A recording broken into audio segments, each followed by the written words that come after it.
Hey there, my A23 crew. I am back for chapter 12 of The Littles and the Lost Children. It has been a while, literally. It was a long weekend. I missed making videos for you guys on Wednesday and Friday of last week because I ended up in the hospital. Had to have an emergency surgery, but all is well. I am healthy, I am here, and that's all that matters. So, we've only got 3 chapters left, which means we are ending this book this week. We've got a brand new guest reader for today. This guy is pretty unrecognizable right now. He's really embraced the whole quarantine thing going on with his hair and beard. So you may not even recognize him when you see him. But I will tell you this. He owes us a lot of money for Cafe Tuesday. He orders every week, and every week we go to his office on the B floor, and he never has the money. And Miss Fitzgerald is usually the one that has to foot the bill for him. I think you guys definitely know who this is. So let's read chapter 12. It's a super short one. Let's see. How did chapter 11 end? Oh, they had pieced all of the clues together, and Winky is convinced that her parents are alive on Smoke Mountain. So let's see if they're able to get to Smoke Mountain. Chapter 12. That morning, Winky and Tip went to see Mr. Penny. Winky told him about her dreams and what Tip had imagined. And so you see, she finished, Tip and I are sure our parents are alive and living on Smoke Mountain. You have to help us get back to them. But they could see right away from the look on Mr. Penny's face that he wouldn't help them. The old man put his hands on the children's shoulders. Winky, Tip, he said softly, dreams and imagination are not the way to find the truth about real things. They're not facts. Well, okay, Mr. Penny, said Winky. She was edging toward the door.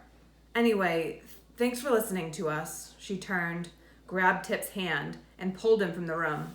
Come on, Tip. We're going to tell Mayor Clutter. He's got to help us. Take it away, Mr. McGrath.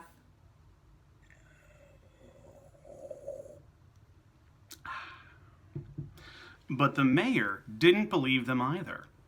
In fact, he laughed. Excuse me for laughing, children, he said. It's rude of me, but I can't help it. Then he looked serious. You're asking for too much. Do you realize what a lot of trouble it would be to get you up to Smoke Mountain? I know, said Winky, but it's a big mountain, you know, the mayor went on, and even if your parents were up there somewhere, we would hardly be able to find them. He shrugged his shoulders.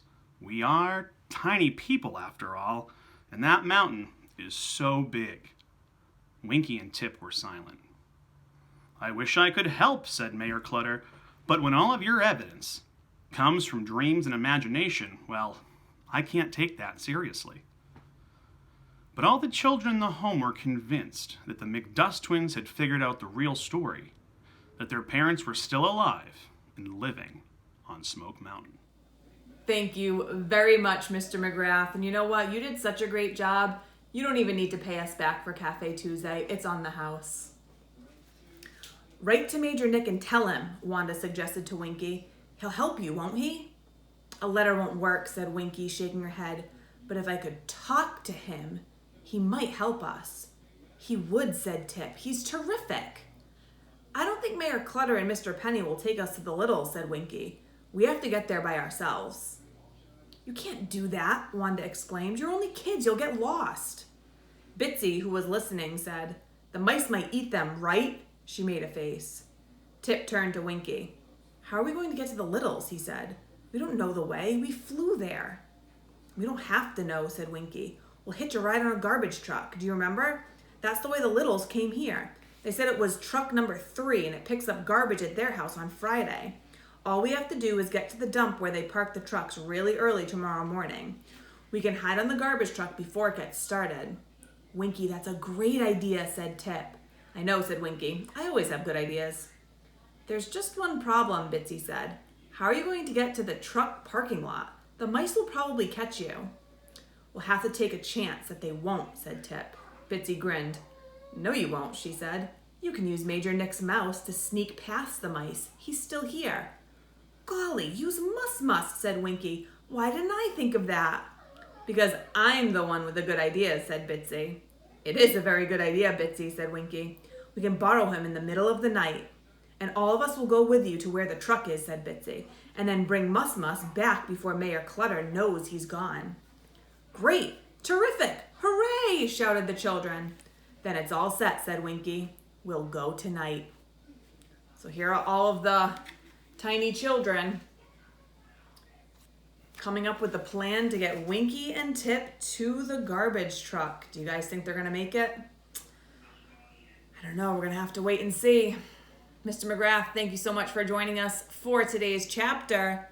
And I will see you guys tomorrow for chapter 13. Let's see if Winky and Tip are able to make it back home. Have a great night, guys.